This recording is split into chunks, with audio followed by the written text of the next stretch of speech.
organlar xodimlari bilan hamkorlikda tegishli tartibda tadbir o'tkazildi. Biz poytaxtimizning Shayxontohur tumani hududida joylashgan Park Turon mehmonxonasidamiz.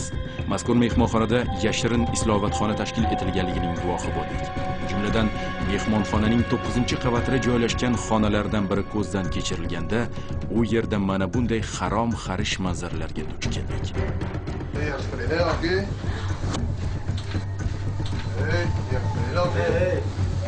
Oling kamerani.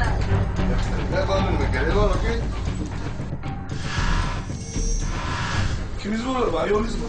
Ular tanishsiz. Ular tanishsiz. Keling kamera oling. Qanaqa tanishiz? Ular sizlar kamera oling. Ayolingiz bo'lsa, uzr so'rab chiqib ketinglar. Ayolingizmi yo? Ular kamera oling. Mehmonxonaning yana bir nomerida esa Qozog'iston Respublikasi fuqarosi faxsh bilan shug'ullanayotganligiga guvoh bo'ldik. Buning uchun undan mehmonxona ma'murasi Odinaxon Umarova naqd $420 olganligi ma'lum bo'ldi. Nahotki mehmonxona ma'muriyati asosiy ishi qolib, mehmonxonani fohishaxonaga aylantirish ortidan daromad topishga jazm etgan bo'lsa. Arora Rohid 1976-yilda tug'ilgan. Hindiston fuqarosi. Park Turon mehmonxonasining bosh menejeri lavozimida ishlaydi.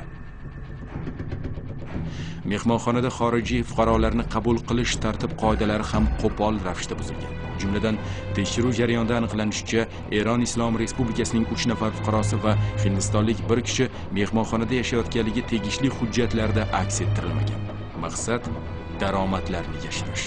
Shuningdek, germaniyalik 3 nafar fuqaro esa mehmonxonada bo'lish qoidalarini buzgan. Bu holatga mehmonxona ma'muriyati panja ortidan qarab kelgan. Poytaxtimizda joylashgan xorijiy investorlarga tegishli muhtasham mehmonxonalardan yana biri Le Grand Plaza. Afsuski, bu mehmonxonaning ichkarisida bo'layotgan ishlar uning tashqi chiroyiga aslo mos emas. Mazkur mehmonxona mutasaddilari ham asosiy faoliyati bir chetda qolib, fohishabozlik bilan mashg'ul bo'lgan. Qo'shmachilik evaziga daromad olishni yo'lga qo'ygan. Mehmonxonaning nomerlari ko'zdan kechirilganda, u yerda asosan Hindistondan kelgan sayyohlar axloqsizlik bilan shug'ullanayotgani ma'lum bo'ldi.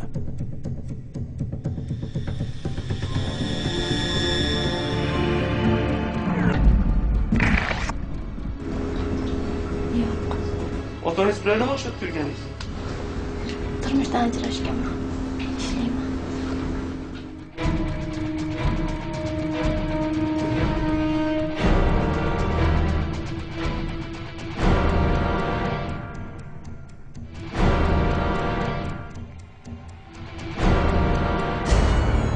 Shu kuni mehmonxona ma'muriyatida navbatchi bo'lgan mehmonxona xodimi Rifat Jo'rayevning ta'kidlashicha, u mehmonxonaga kiritgan har bir suyuq oyoq qiz uchun $25 pul olgan.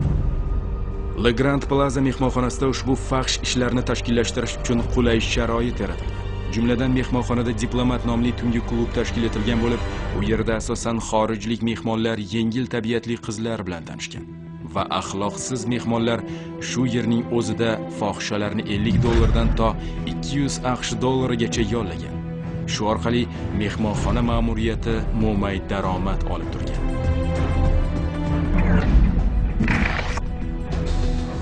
Men diskotekaga borganimda Hindiston fuqarosi bilan tanishib qoldim. Uyiga gostinitsaga taklif qildi. Nimaga? Birga o'tashga. Keyin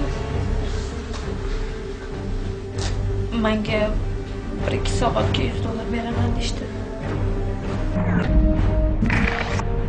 Tekshiruv jarayonida mehmonxonada jami 11 ta nomerda axloqsizlik bilan shug'ullanayotgan xorijlik fuqarolar borligi aniqlandi va ularga nisbatan tegishli tartibda ma'muriy javobgarlik choralari ko'rildi. Shuningdek, mehmonxonada 8 nafar O'zbekiston fuqarosi yashash qoidalarini buzib, tegishli hujjatlarda aks ettirilmagan holda yashayotganligi aniqlandi. Bu esa Le Grand Plazaning rahbarlari hamda xodimlari mehmonxonalar uchun respublikamizda o'rnatilgan tartib qoidalarini qo'pol ravishda buzib kelganligini ko'rsatadi. Dedeman Silk Road mehmonxonasi Toshkent shahrining qoq markazida joylashgan qo'nalg'alardan biri. Asosan xorijlik mehmonlar qo'nim topadigan ushbu mehmonxonada ham fahsh avj olganiga ishonging kelmaydi. Lekin dalillar ushbu qo'nimgohda ham axloqiy buzuq kimsalar uya qurganligidan so'zlaydi. Ushbu mehmonxonada ham tegishli tartibda tekshiruv o'tkazildi.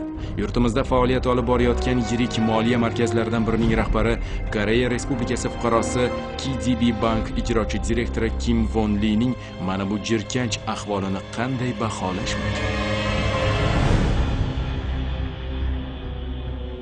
Mehmonxonada uchragan sharmandali holat faqat bugina emas. Ushbu maskanning yana bir nomeridamiz.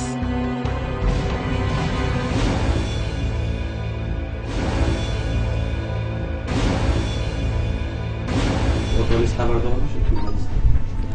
Nimaga? Bilishmayman. Nimaga chiqasiz?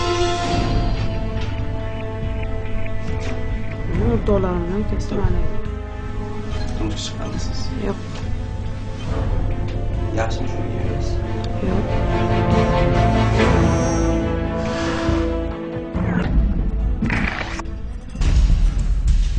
Dedeman Silk Road mehmonxonasining tungi menejeri.